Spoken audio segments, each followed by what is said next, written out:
স্বামী জনাবে রাসূলুল্লাহ সাল্লাল্লাহু আলাইহি ওয়াসাল্লাম সোনার মদিনায় সবুজ গম্বুজের নিচে শুয়ে আছেন। তার প্রতি লাখো কোটি দুরূদ জানাই সহিহ সাল্লাল্লাহু আলাইহি ওয়াসাল্লাম। আজকে এই উদ্বোধনী কনস্ট্রাকশন কাজে উদ্বোধনী অনুষ্ঠানে আমি একটি কথাই বলবো, আসমানের নিচে আর জমিনের উপরে যদি কোনো ভালো কাজ থেকে থাকে সেটা হচ্ছে মসজিদ নির্মাণ, আল্লাহর রহমতের ঘর। এই কাজে আমাদেরকে আমি সবাইকে অনুরোধ করব যে পরিষ্কার হাদিস পাকের ভিতরে দেখেছি যারা মসজিদে আবাদ করে তারা হলো মসজিদের যারা আবাদ করে মসজিদ কাল কিয়ামতের ময়দানে আল্লাহ রাব্বুল আলামিন বলবে, মসজিদকে বলবে তুমি চলে যাও, তোমার জান্নাতে ছিল তোমার স্থান। মসজিদ বলবে আমি যাব না। কেন যাবে না? তো বলছে আমার কাজে যারা কনস্ট্রাকশন কাজে যারা বিন্দু বিন্দু সাহায্য করেছে তাদেরকে না নিয়ে আমি মসজিদ জান্নাতে যাব না। তা আমি অনুরোধ করবো যে আজকে এই উদ্বোধনী অনুষ্ঠানে এই কনস্ট্রাকশন কাজে আমরা সবাই যেন সাহায্য করতে পারি। যাই হোক, এই বলেই আমি আমার কথা শেষ করছি। আপনাদের দীর্ঘায়ু জীবন কামনা করে, সুস্বাস্থ্য কামনা করে আজকের মতো এখানে আমি আমার সপ্তাহরেখা টানলাম। আসসালামু আলাইকুম ওয়া রাহমাতুল্লাহ।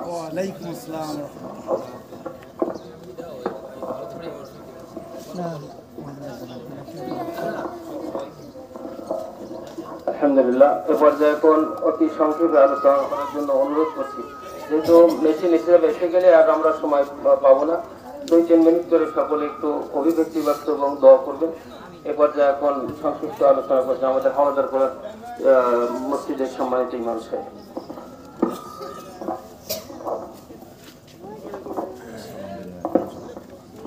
আসসালামু আলাইকুম ওয়া রাহমাতুল্লাহি ওয়া বারাকাতুহু।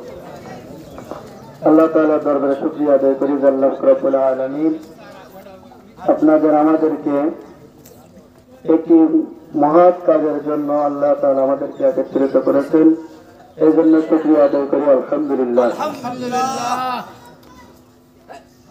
আল্লাহ রাসূল সাল্লাল্লাহু আলাইহি ওয়াসাল্লাম বলেছেন, মান বানা লিল্লাহি মাসজিদান বানাল্লাহু লাহু বাইতান ফিল জান্নাহ। আল্লাহ রাসূল সাল্লাল্লাহু আলাইহি ওয়াসাল্লাম বলেন যে যারা দুনিয়াতে মসজিদ, আল্লাহর ঘর মসজিদ নির্মাণ করে, আল্লাহ তাআলা তাদের জন্য জান্নাতের ভিতরে একটি ঘর নির্মাণ করে দেয়। সুবহানাল্লাহ। এই জন্য আমরা দুনিয়ায় যে ঘর নির্মাণ করি সিমেন্ট, বালি, ইট দিয়ে, কিন্তু আল্লাহ তাআলা আমাদের জন্য জান্নাতের ভিতরে ঘর তৈরি করবেন। একটি ইট হবে স্বর্ণের, একটি হবে রূপার। এই জন্য আমরা আল্লাহ তাআলার ঘরে আমরা সাহায্য করার জন্য চেষ্টা করব। আমরা কেউ আল্লাহ তাআলার ঘরে ঘর নিয়ে কেউ বিরোধিতা করব না। যে পারিবারিক যে আমাদের চলার পথে যে যদি কোনো ঝামেলা হয়, এমন মানুষ আছে যে ওই রাগ আমরা মসজিদে এসে ছাড়ি, ঠিক না? মসজিদে এসে দলাদলি করি, কিন্তু এটা করা উচিত না। কারণ আল্লাহ তাআলার ঘর, আমাদের দ্বন্দ্ব আছে, আমাদের দ্বন্দ্ব নিয়ে আমরা সংশোধন করার জন্য চেষ্টা করবো, কিন্তু এই নিয়ে মসজিদে এসে দলাদলি করবো না। আল্লাহ তাআলা যেন আমরা আল্লাহ তাআলার ঘরের দিকে লক্ষ্য রাখতে পারি। আল্লাহ তাআলা আমাদের সেই তৌফিক দান করুক, আমিন। আসসালামু আলাইকুম ওয়া রাহমাতুল্লাহ।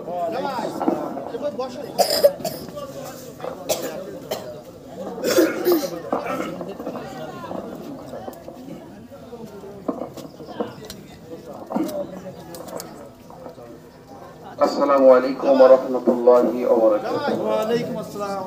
আলহামদুলিল্লাহ, আল্লাহ পাকের দরবারে শুকরিয়া যে আমরা আজকে একটা মসজিদকে কেন্দ্র করে আজকে উদ্বোধন উপলক্ষে আমরা হাজির হতে পেরেছি। এই জন্য মৌলভীর দরবারে আবারও বলি আলহামদুলিল্লাহ। সম্মানিত হাজিরিন, মসজিদ বানানো এটা ছিল রাসূলের কাজ, আর মসজিদ ভাঙা এটা ছিল আপনার বাচ্চার কাজ। তাহলে আজকে আমরা ভাঙাকে কেন্দ্র করে আসছি না বানানোকে কেন্দ্র করে আসছি? তার মানে আমরা রাসূল নবী ওয়ালা কাজের উপর আমরা সকলে বহাল আছি, বলি আলহামদুলিল্লাহ। তো একটা কথা আমি বলতে চাই, ওই যে ইব্রাহিম আলাইহিস সালামকে যখন আগুনের কুণ্ডলের ভিতরে ফেলানো হলো, গিরগুটি, আমরা যে গিরগুটি মারি, গিরগুটি ফু দিচ্ছে, হযরত জিবরাইল আলাইহিস সালাম বলতেছেন এই গিরগুটি এখানে ফু দিচ্ছিস কেন? তা বললে আমি এই আগুনটাকে আরো আগুনের তেজ বাড়ানোর জন্য আমি আগুনের ভিতরে ফু দিচ্ছি। আমরা পাতা দিয়ে আগুন অনেক সময় বাড়ে না, বাড়ে। তো জিবরাইল সাল্লাল্লাহু আলাইহি বলতেছে তোর এই সীমিত সামান্য ফুয়ে আগুনের কি হবে, যে মাইলকে মাইল উপরে পাকে উঠতে পারে না, তোর এই সামান্য একটা ছোট্ট কারণে ফুই কি হবে? হবে কি হবে না এটা আমার দেখার বিষয় নয়।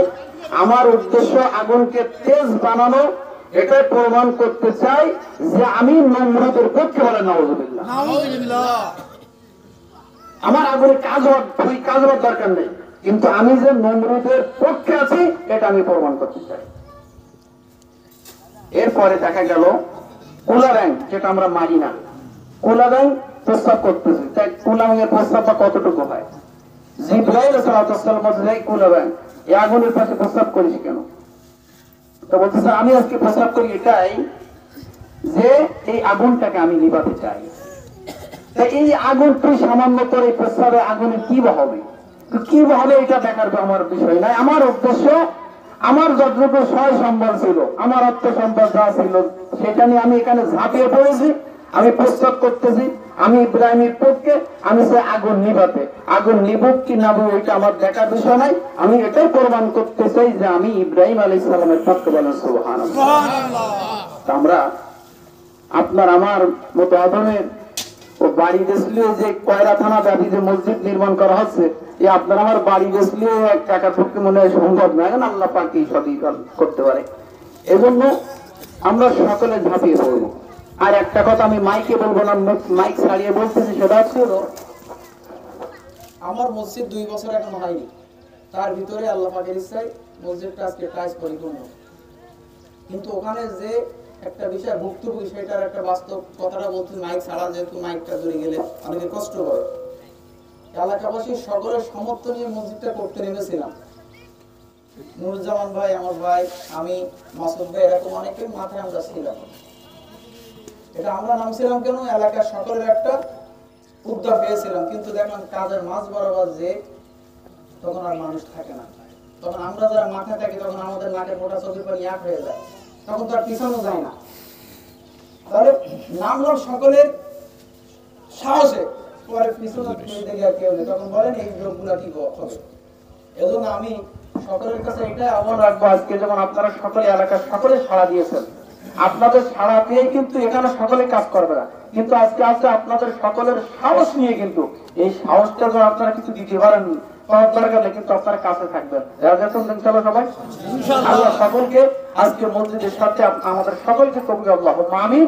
আর আজকের মসজিদ যে নির্মাণ হচ্ছে, আজকে শুভ উদ্বোধন, আল্লাহ পাক যেন যেহেতু নবীর কাজ মসজিদ বানানো, মান বানা আলিল্লাহি মাসজিদান বানাল্লাহু লাহু বাইতান ফিল জান্নাহ, যে ব্যক্তি মসজিদ নির্মাণকে আল্লাহ পাক তার জন্য জান্নাতে ঘর নির্মাণ করবে। আমরা আজকে যারা যেভাবে সাহায্য করতেছি করি, আল্লাহ পাক যেন একটা পরিপূর্ণ মসজিদ বানানোর সওয়াব এবং জান্নাতের ভিতরে আপনার আমার জন্য একটা ঘর তৈরি করেন। আল্লাহুম্মা আমিন। আলহামদুলিল্লাহি রাব্বিল আলামিন। আসসালামু আলাইকুম ওয়া রাহমাতুল্লাহি তাআলা ওয়া বারাকাতুহু। আলহামদুলিল্লাহ। এবার যে আপনাদের সামনে সংক্ষিপ্ত বক্তব্য রাখবেন হযরত মাওলানা আবুল হাশেম, শিক্ষক, কালনা মহিলা মাদ্রাসা।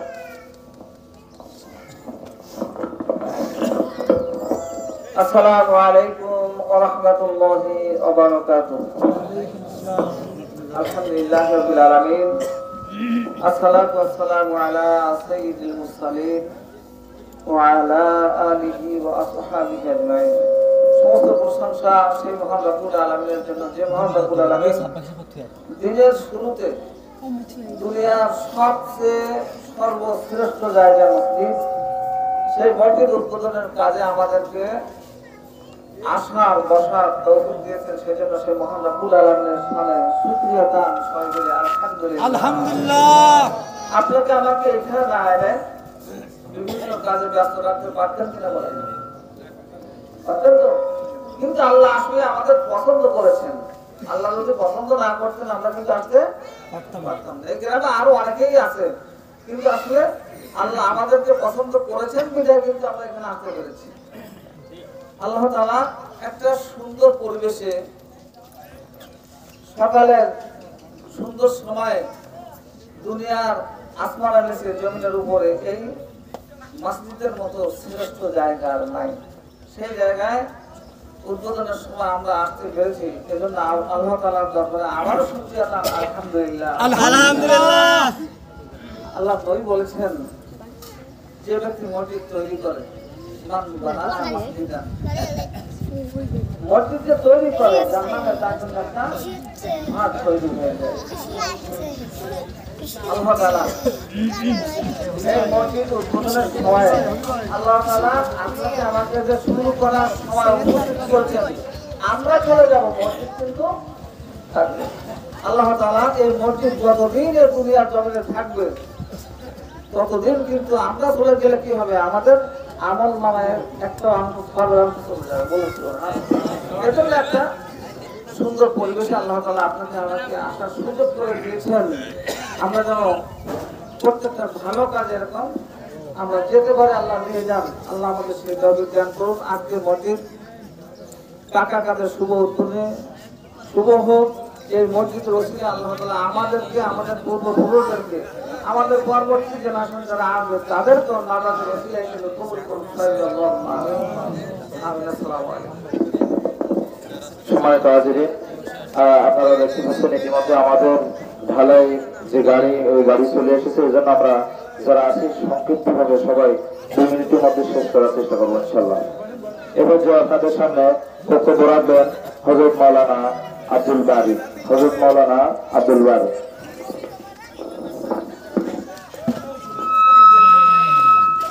আলহামদুলিল্লাহ রাব্বিল আলামিন, আসসালাতু ওয়াসসালামু আলা সাইয়্যিদিল মুরসালিন ওয়া আলা আলিহি ওয়া সাহবিহি আজমাইন। قال الله تعالى في القرآن المجيد: أعوذ بالله من الشيطان الرجيم، بسم الله الرحمن الرحيم. تعاونوا على البر والتقوى ولا تعاونوا على الإثم والعدوان إلى آخر الآية।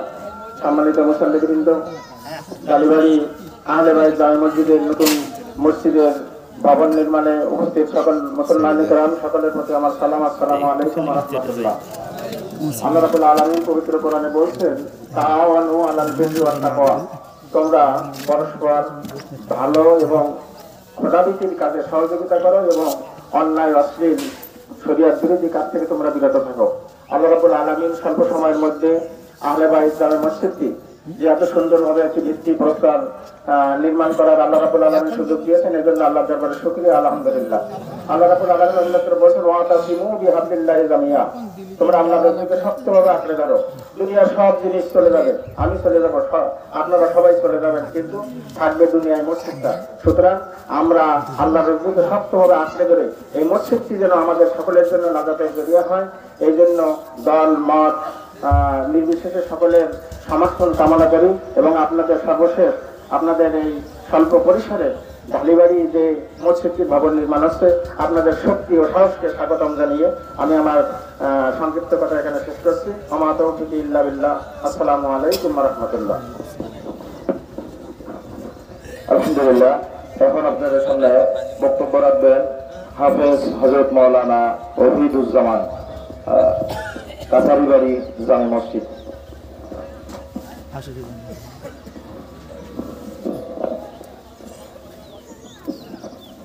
আসসালামু আলাইকুম ওয়া রাহমাতুল্লাহি ওয়া বারাকাতুহু। আলহামদুলিল্লাহি ওয়া কাফা ওয়া সালামুন আলা ইবাদিহিল্লাযিনা ইসতাফা, আম্মা বা'দ। আল্লাহ তাআলার দরবারে লাখ কোটি শুকরিয়া যে মহান রব্বুল আলামিন আমাদেরকে একটা নতুন মসজিদের উদ্বোধন কাজে অনুষ্ঠানে হাজির হওয়ার তৌফিক দান করেছেন, এজন্য শুকরিয়া বলি আলহামদুলিল্লাহ। আলহামদুলিল্লাহ। মহান নেতা জানাব রাসূলের উপরে দুরূদ আর সালাম সকলে বলি সাল্লাল্লাহু আলাইহি ওয়াসাল্লাম।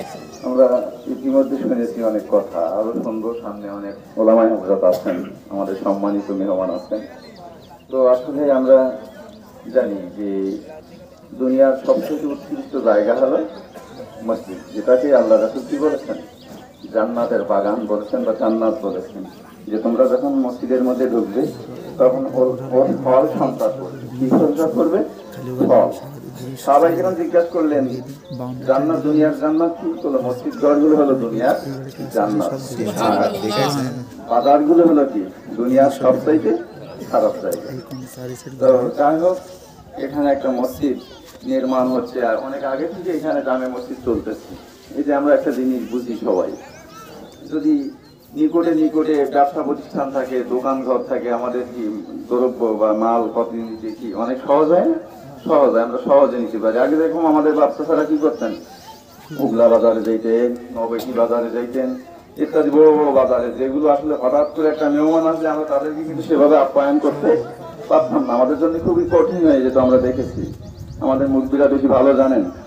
তো যাই হোক, এই কথাটা এই জন্য বললাম যে মসজিদগুলো যদি এরকম নিকটে নিকটে থাকে, আমরা ওই যে লম্বা একটা স্বভাব আছে, এখানে কি স্বভাব আছে, লম্বা স্বভাব আছে না, বাড়িতে যে নামাজ পড়লে একটা স্বভাব হয়, সেই নামাজটা যদি এই জায়গায় পড়া হয় তাহলে কয়টা স্বভাব হয়, 27 গুণ বা আরো বেশি আল্লাহ তাআলা দান করেন। সুবহানাল্লাহ, 500 গুণ পর্যন্ত আছে। কথা বলছেন যে জুমা মসজিদে যদি নামাজ পড়ে তাহলে কি হয়, 700 গুণ বা 27 গুণ স্বভাব হয়, 27 গুণ। তাহলে 1 রাকাত নামাজ পড়লাম বাড়িতে, মসজিদে পড়লে কয়টা হয়, 27 গুণ হয়। এরকম ভাবে উঠতে উঠতে আপনি মসজিদে হারামের মধ্যে পড়লে 1 লক্ষ রাকাতের সমান স্বভাব হয়। নববীতে পড়লে কি হয়, 50,000 রাকাতের সমান স্বভাব হয়।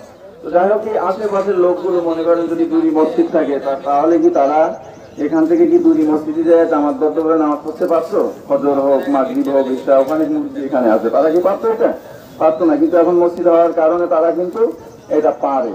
এই জন্যে তাদের এই সুযোগটা করে দেওয়ার জন্য আমরা পার্শ্ববর্তী মসজিদে আমাদেরকে সহযোগী করা দরকার আছে। কারণ তারাও কিন্তু সব কি করুক, আদায় করুক, এই হিংসিটা করা না যে তারা আমাদের মসজিদে আসতো এখন আর আসে না, তারা যে চাউল দিত, তারা যে পয়সা দিত, এইগুলো আমাদের দিতে পারবে না। হ্যাঁ, এই জন্য তাদের সাথে হিংসা করা ঠিক হবে নাকি? হবে না।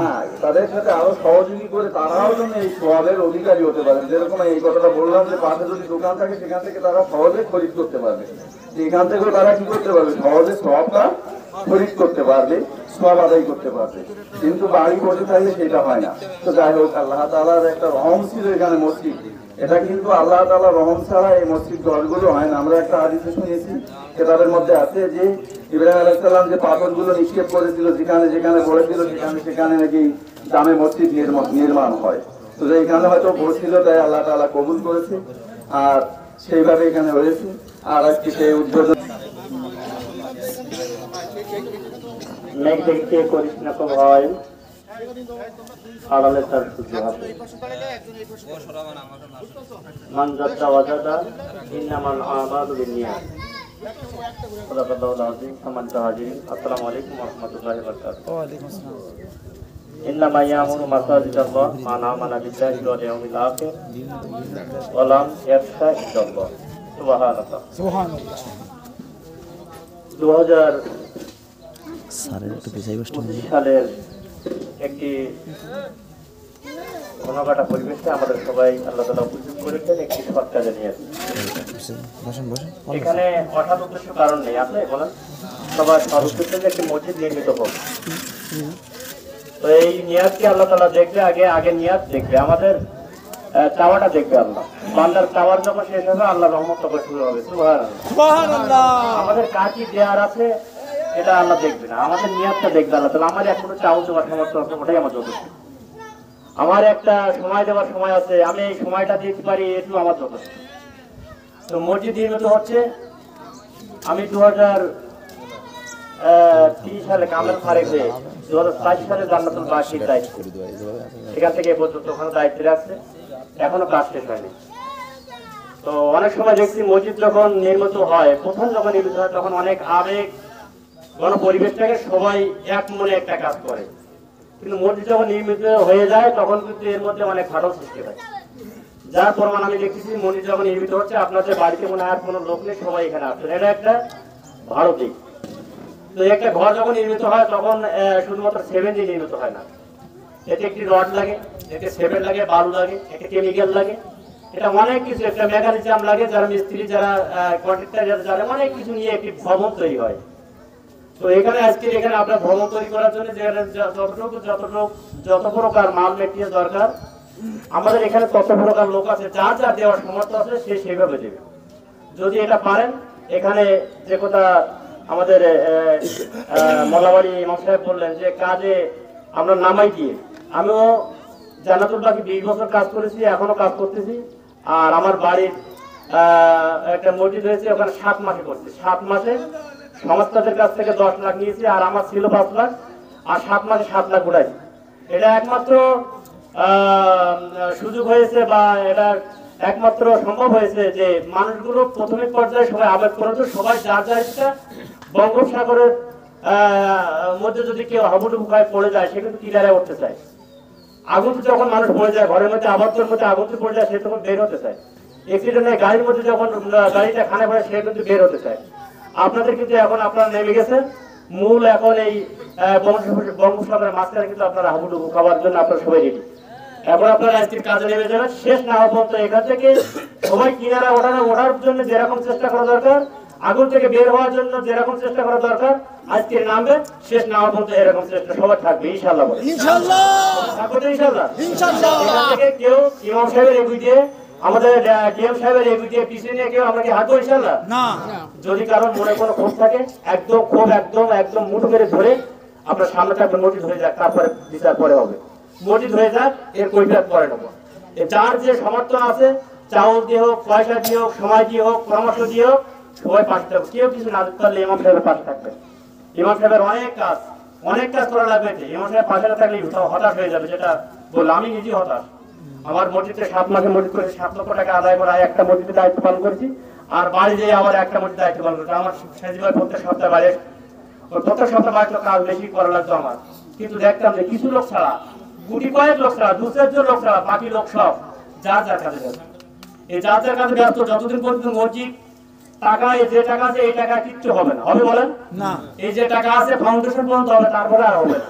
কিন্তু আপনাদের এই সর্বশেষ অন্তত 7 পর্যন্ত যাওয়ার আগ পর্যন্ত আপনাদের সর্বোচ্চ পানিতে পড়ে গেলে, বলেছি বঙ্গোপসাগরে পড়ে গেলে যেরকম কিনারে ওঠার জন্য চেষ্টা করা দরকার, আগুনতে পড়ে গেলে যেরকম আপনার বের হওয়া আর বাঁচার দরকার, এমনি ভাবে আজকে নামবেন। আর শেষ পর্যন্ত এইরকম বাড়ির কাজ, বাজারের কাজ, দোকানের বারান্দায় বসা কাজ, এসব সব বাদ দিয়ে আপনি হাত পাতলেন আপনার আত্মীয়র কাছে, আপনি হাত পাতলেন আপনার বন্ধুর কাছে, আপনার হাত পাতলেন আপনার পড়শির কাছে। সবাই সবচেয়ে হাত পাতলে 10 হাত মিলে 10 টাকা আসবে, আর 1 হাত মিলে কিন্তু 2 টাকা, তার বেশি আসবে না। বলেন সবাই যার যার সমর্থন আছে, অনেকের অনেক ভাবে আদায় করে দেওয়া, নিজের দেওয়ার কোনো সমর্থন নেই, কিন্তু বাইরে থেকে 10 টাকা আনার কিন্তু সমর্থন আছে। এটা আপনারা করবেন। এটা শেষ পর্যন্ত আপনারা যার যার মনে ক্ষোভ আছে আজকে মুছে দেবেন, একদম মুছে দিয়ে ঝাঁপিয়ে পড়ে। এটা বাইরে কোনো লোক আছে কিন্তু বেশি কিছু করতে পারবে না। পারবে বলেন না? আপনাদের যারা নামিয়েছেন, আপনারা একদম কাঁচামারি, যেটা বলে একদম বাংলা ভাষায় কাঁচামারি নামতে হবে ইনশাআল্লাহ। আমাদের চাওয়াটা মানজাত হওয়া যাবে, আল্লাহ আমাদের চেষ্টাটা দেখবে, এবং চেষ্টা অনুযায়ী ইন্নামাল আমালু বিন্নিয়াত, এই নিয়াতটা আপনাদের মসজিদ করবো, এই চেষ্টা থাকবে। টাকা আছে কিনা আমরা দেখার দরকার নেই, টাকা আছে কিনা ওটা দেবে কিনা বলেন? আল্লাহ। এই ঘর কার? আল্লাহ। আল্লাহ যখন বললো, আল্লাহ যখন আওয়ামী পাখি আল্লাহ পাঠালো, আর যখন হস্তি বাহিনী ধ্বংস করতে আসলো, আল্লাহ বললো যে ছোট ছোট পাখি দিয়ে আমি আমার মসজিদটা রক্ষা করি। এই মসজিদ আমরা এই ফাউন্ডেশন করার দায়িত্ব আমাদের, শেষ করার দায়িত্ব আল্লাহ। সুবহানাল্লাহ। সুবহানাল্লাহ। শেষ পর্যন্ত আমরা সাথে থাকবো, মসজিদ হলো কিনা আমরা দেখবে আল্লাহ ইনশাআল্লাহ। সবাই জোরে বলেন আমিন। আসসালামু আলাইকুম ওয়া রাহমাতুল্লাহি ওয়া বারাকাতুহু। আলহামদুলিল্লাহ। এখন আপনাদের সামনে বক্তব্য রাখবেন লোখা বাইতুল মামুর জামে মসজিদের সম্মানিত ইমাম হযরত মাওলানা কামরুল ইসলাম সাহেব। হযরত মাওলানা কামরুল ইসলাম। আসসালামু আলাইকুম। ওয়া আলাইকুম আসসালাম। কাটি ছোট করবা।